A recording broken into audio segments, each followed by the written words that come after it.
அனைவருக்கும் அன்பான வணக்கம். நீங்கள் கேட்டுக்கொண்டிருப்பது கதையலை. வாசிப்பவர் ஹேமலதா ஜெகநாத். அமரர் கல்கி எழுதிய சிவகாமியின் சபதம் பாகம் 2, அத்தியாயம் 8. நாகம் சீறுகிறது.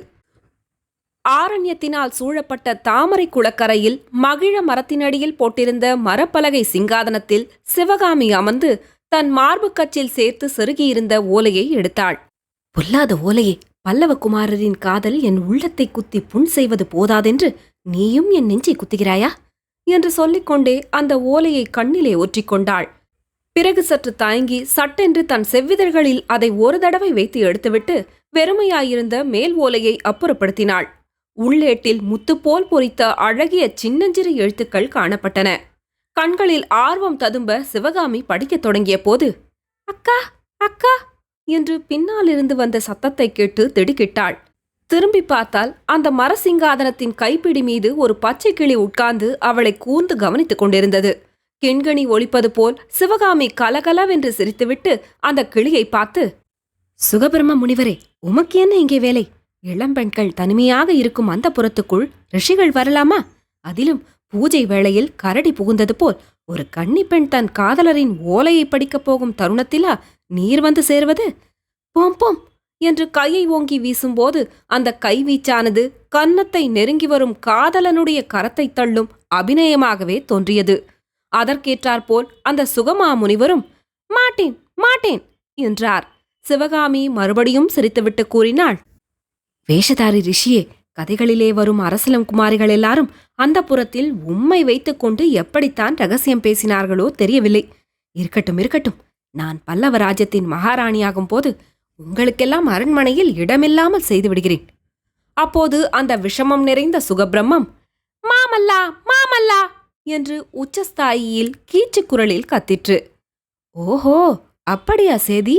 நான் அந்த புறத்திலிருந்து உங்களை துரத்தி அடித்தால் மாமல்லரிடம் சலுகைக்கு போவோம் என்று சொல்கிறீரா? நடக்காது முனிவரே, நடக்காது.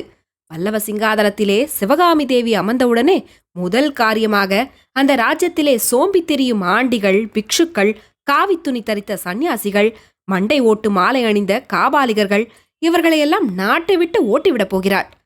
யோகியமாக கல்யாணம் செய்து கொண்டு இல்லறம் நடத்துகிறவர்களுக்குத்தான் பல்லவ ராஜ்யத்தில் அப்புறம் இடம் இருக்கும், தெரியுமா? நான் இந்த ஓலையை படிக்கும் வரையில் உம்முடைய திருவாயை மூடிக்கொண்டு சும்மா இரும். சும்மா இருக்க முடியாது என்பது போல் சுகர் ரதி ரதி என்றார். சிவகாமி திரும்பி பார்த்தாள். அங்கே ரதி துள்ளி ஓடி வந்து கொண்டிருந்தது. ரதி, அந்த புறத்துக்கு தகுந்த சகி நீதான். எல்லாவற்றையும் கேட்டுக்கொண்டு வாயை திறக்காமல் மௌனமாயிருப்பாய். இந்த ரிஷியோ எதையும் அறையும் குறையுமாய் கேட்டுக்கொண்டு 4 பேர் இருக்கும்போது மானத்தை வாங்கி விடுவார். இந்த வேஷதாரி முனிவர் இங்கிருந்து தொலைந்து போன பிறகு உனக்கு மாமல்லரின் ஓலையை படித்து காட்டுகிறேன் ரதி. இவ்விதம் கூறி ரதியின் மோவாய் கட்டையை தடவி கொடுத்துவிட்டு சிவகாமி மீண்டும் ஓலையை பார்த்தாள். கையிலே பணியாரத்தை வைத்துக் கொண்டிருக்கும் குழந்தை அதை சாப்பிட்டால் ஆகி போய்விடுமே என்ற பயத்தினால் தயங்குவது போல் சிவகாமியும் ஓலையை படிக்கும் இன்பத்தை தள்ளி போட்டுக்கொண்டே இருந்து கடைசியில் படிக்கலானாள்.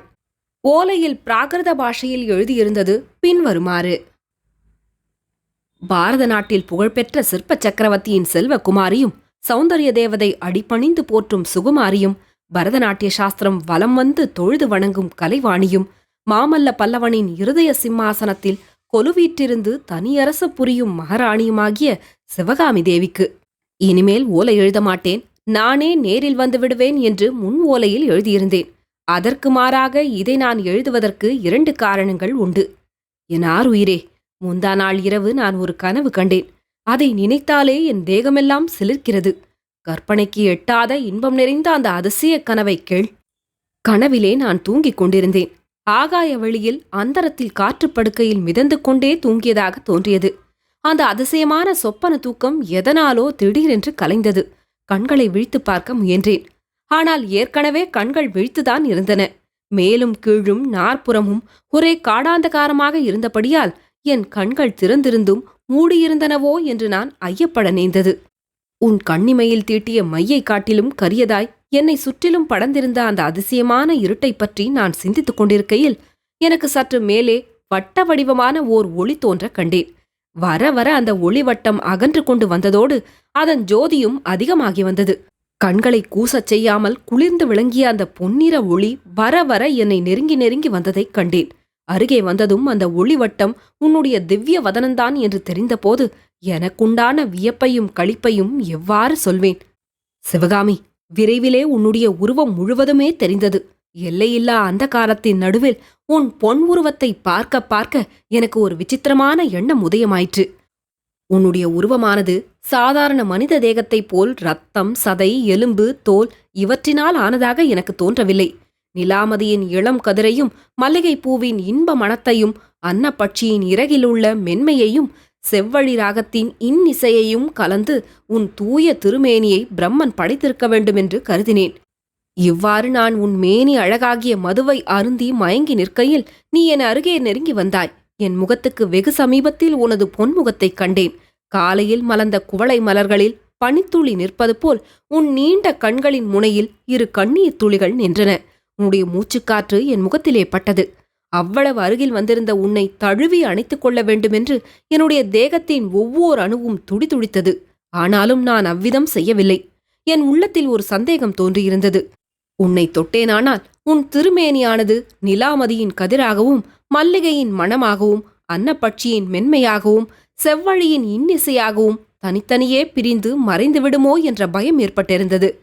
இந்த பயத்தை அறிந்து கொண்டவளைப் போல் நீ உன் செவ்விதழ்கள் சிறிது அகல முத்து போன்ற பற்களின் நுனி தெரிய குறுநகை புரிந்தாய். உன் பொன்வதனம் என்னை அமுத போதையில் ஆழ்த்திக் கொண்டு இன்னும் அருகே நெருங்கிற்று. என்ன சொல்வேன் என் துரதிருஷ்டத்தை! அந்த சமயத்தில் எங்கேயோ ஒரு நாகப்பாம்பின் சீறல் கேட்டது. சட்டென்று திரும்பி பார்த்தேன். ஒரு மரக்கிளையில் 2 பட்சிகள் உட்கார்ந்து ஒன்றின் மூக்கை ஒன்று தொட்டும் கலகலவென்று சப்தித்தும் விளையாடிக் கொண்டிருந்தன. அந்த மரத்தின் அடிக்கிளையிலிருந்து ஒரு நாகப்பாம்பு, கருநிறமும் மஞ்சள் நிறமும் கலந்த உடலுடைய நீண்ட பாம்பு அந்த பட்சிகள் இருந்த கிளையை நோக்கி சரசரவென்று ஏறிக்கொண்டிருந்தது. அந்த நாகத்தின் சீரலைத்தான் நான் கேட்டதாக தெரிந்து கொண்டேன். அந்த கணத்தில் உன்னை கூட மறந்து என் உடைவாளை அவசரமாய் எடுத்தேன். அவ்வளவுதான், விழித்துக் கொண்டேன். என் கண்ணில் வளரும் பெண்ணரசியே, சொப்பனங்களிலும் அவற்றின் பலன்களிலும் நம்பிக்கையில்லாதவன் நான்.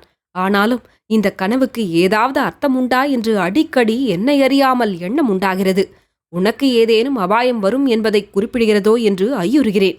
யுத்தம் நெருங்கி வருகிறபடியால் நீ ஜாக்கிரதையாய் இருக்க வேண்டும். ஆனால் எவ்வித கவலையோ பயமோ வேண்டாம். என் கையிலே வாள் இருக்கும் வரையில் உனக்கும் உன் தந்தைக்கும் அபாயம் எதுவும் நேராது. பொழுது விடியப் போகிறது. கீழ்வானம் வெளுக்கிறது. நான் சொல்ல விரும்பிய இன்னொரு செய்தியை சுருக்கமாக சொல்லி முடித்து விடுகிறேன். எனக்கு ஒரு புதிய தோழன் கிடைத்திருக்கிறான். அவன் யார் தெரியுமா? மதையானை மேல் வேலெறிந்து உன்னையும் உன் தந்தையையும் காப்பாற்றிய வீர வாலிபன்தான். அவனை கோட்டை காவலுக்காக சக்கரவர்த்தி அனுப்பியிருக்கிறார். நேற்று இரவெல்லாம் நானும் அவனும் பேசிக் கொண்டிருந்தோம். பெரும்பாலும் உன்னை பற்றியே பேசிக் கொண்டிருந்தோம். சக்கரவர்த்தியிடமிருந்து உங்களுக்கு அவன் செய்தி கொண்டு வருகிறான். நீங்கள் காஞ்சி கோட்டைக்காவது வந்துவிட வேண்டும் அல்லது சோழ நாட்டுக்கு போய்விட வேண்டும் என்று சக்கரவர்த்தி சொல்லி அனுப்பியிருக்கிறார். ஆனால் நான் அங்கு வந்து உங்களை பார்த்து பேசும் வரையில் அதை பற்றி ஒரு முடிவும் செய்ய வேண்டாம். யுத்தம் நெருங்கி வருகிறதானது ஒரு காரியத்துக்கு ரொம்பவும் நல்லதாயிருக்கிறது. கூடிய சீக்கிரம் எனக்கு விடுதலை கிடைத்துவிடும். கோட்டைக்கு வெளியே போகக்கூடிய நாள் விரைவிலே வரும். அந்த நாள் வந்தவுடன் நான் நேரே அங்கு வந்து உன்னை பார்த்துவிட்டு வேறு காரியங்களை கவனிப்பேன். என் செல்வமே, ஒவ்வொரு சமயம் நினைத்தால் இந்த ராஜ்யம் என்னத்திற்கு, யுத்தம் என்னத்திற்கு என்றெல்லாம் தோன்றுகிறது. இதெல்லாம் சொப்பனமாயிருக்கக்கூடாதா? திடீரென்று கண் விழித்து எழுந்ததும் நான் சக்கரவர்த்தி குமாரன் இல்லை, உன் தகப்பனாரிடம் சிற்பக்கலை கற்றுக்கொள்ளும் சீடன் என்று ஏற்பட்டால் எவ்வளவு ஆனந்தமாயிருக்கும். அப்போது உனக்கும் எனக்கும் இடையே ஒரு தடையும் இராதல்லவா? இவ்வாறு 8 மாத காலமாக உன்னை வந்து பார்க்காமல் இருந்திருப்பேனா? ஓலையை ஒரு தடவை முழுதும் படித்த பின்னர் இன்னொரு தடவையும் சிவகாமி படித்தாள். பிறகு ரதியை பார்த்து, ரதி, பல்லவகுமாரரிடம் வந்த ஒவ்வொரு ஓலையையும் உனக்கு படித்து காட்டினேன் அல்லவா? இந்த தடவை முடியாது. படித்து காட்டினாலும் உனக்கு விளங்காது என்றாள். பிறகு ஓலையை எடுத்துக்கொண்டு பின்னாலிருந்த மகிழ மரத்தின் மேல் 2 அடி ஏறினாள். மேலே கிளைகள் முளைத்திருந்த இடத்தில் காணப்பட்ட பொந்தில் கையை விட்டு திரும்ப எடுத்தபோது அவளுடைய கையில் 7-8 ஓலைகள் இருந்தன. அந்த ஓலைகளை ஒவ்வொன்றாய் எண்ணி பார்த்துவிட்டு தன்னிடம் இருந்ததையும் சேர்த்து மறுபடியும் பொந்துக்குள் வைத்துவிட்டு கீழே இறங்கினாள். ரதி, வா போகலாம். சுகபிரம்ம ரிஷியே, வாரும், வீட்டுக்கு போகலாம். அப்பா சாப்பிட காத்து கொண்டிருப்பார். மாமல்லரின் ஓலையை படித்து காட்டவில்லை என்று என் பேரில் கோபமா? நாளைக்கு வந்து உங்கள் இருவருக்கும் படித்து காட்டுகிறேன். நாளைக்கு மட்டும்தானா? என் வாழ்நாள் உள்ள வரையில் ஒவ்வொரு நாளும் படித்து காட்டுவேன். ரதி, குமார சக்கரவர்த்தியை பற்றி நீ என்ன நினைத்துக் கொண்டிருக்கிறாய்? சுகமா முனிவரே, மாமல்லர் மகாகவி என்பதை தெரிந்து கொள்வீராக. காளிதாசனையும் பாரதியையும் போன்ற பெரிய கவி மாமல்லர். அவருடைய கவிதைக்கு பாத்திரமான பெண் யார் தெரியுமா? இந்த ஏழை சிற்பியின் மகள் சிவகாமிதான். இவ்விதம் ரதியுடனும் சுகமுனிவருடனும் மாறி மாறி பேசிக்கொண்டே சிவகாமி வீட்டை நோக்கிச் சென்றாள். காட்டு மரங்களுக்குள்ளே சிவகாமி மறைந்ததும் தாமரை குளத்தின் அருகிலிருந்த மற்றொரு பெரிய மரத்தின் மறைவிலிருந்து நாகநந்தியடிகள் வெளிப்பட்டார். அவர் மெல்ல நடந்து வந்து சிவகாமி ஓலைகளை ஒளித்து வைத்த மரப்பொந்திலிருந்து அவற்றை எடுத்தார். ஒவ்வொன்றாக அவற்றை விரைவாக பிரித்து படிக்கத் தொடங்கினார். அவ்விதம் வாசித்து வந்தபோது அவர் விட்ட பெருமூச்சானது நாகப்பாம்பின் சீரலைப் போல தொனித்தது. தொடரும். கதையலை உங்களுக்கு பிடிச்சிருந்ததுன்னா உங்க நண்பர்களோடும் உறவினர்களோடும் பகிர்ந்துக்கோங்க. நன்றி.